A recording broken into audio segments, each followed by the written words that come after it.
What's up sa inyo mga ka-orlok? Ngayong araw ay samahan nyo na naman ako sa isang namang napakalupit na trippings kasama ang aking mga tropa peeps na si Nathan, JP at si Bagets Wells, Pogi Yarn.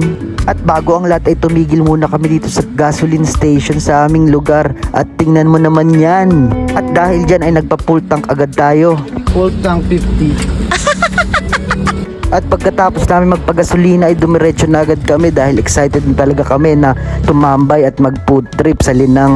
At bukod nga sa napakagandang panahon, ito pa yung isang pinakamaganda. Yung papunta ka pa lang sa iyong paroroonan ay ganito na agad na mga tanawin na makikita mo. Eka nga ng mga taga Manila. Ganito pala sa probinsya.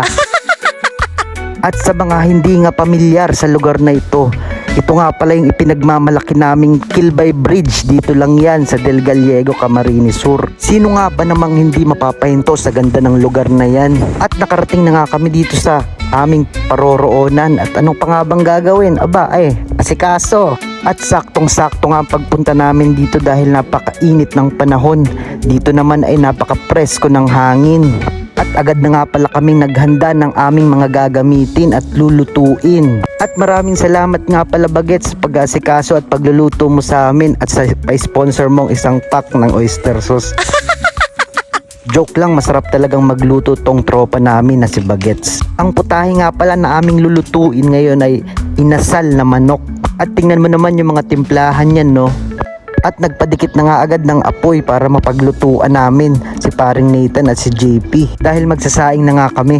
Luto ko, hugas ko, saing ko, pagod. At habang nakasala nga pala yung sinaing ay napag-isip-isip naming mamingwit ng hito. At syempre ako una nakahuli. Yabang naman yarn. Siyempre, walang huli. At nagdaan ng mga segundo, minuto, oras ang hinintay. Ngunit wala pa rin kumakapit sa iyong mga kawil. Ngunit meron nga tayong kasabihan, huli man daw ang matching, ay makakahuli rin si JP. Pagkalipas nga ng mahabang panahon, Mas malaki to bro. Tigit-tigit. at ito na nga pala yung mga nahuli namin. Pinawala namin yung isa kasi medyo maliit pa. At nilinisan agad yan ni JP. Habang nag-iihaw ako ng mga minarinade natin kanina na manok. At habang nag-iihaw nga pala ako dyan ay nakamarinade na yung aming hito na iihawin din. At napakaganda nga pala ng lugar na to. Walang ingay, presko ang hangin. At isama pa yung magagandang tanawin katulad niyan.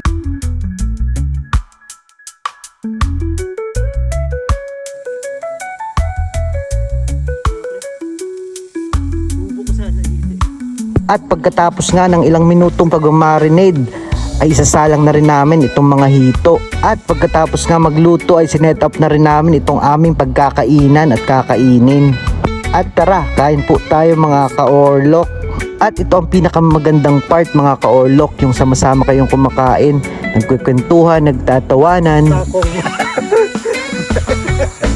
At hanggang dito na nga lang mga ka-orlok. Paki-like and share naman itong video at pa-follow na rin ang ating page.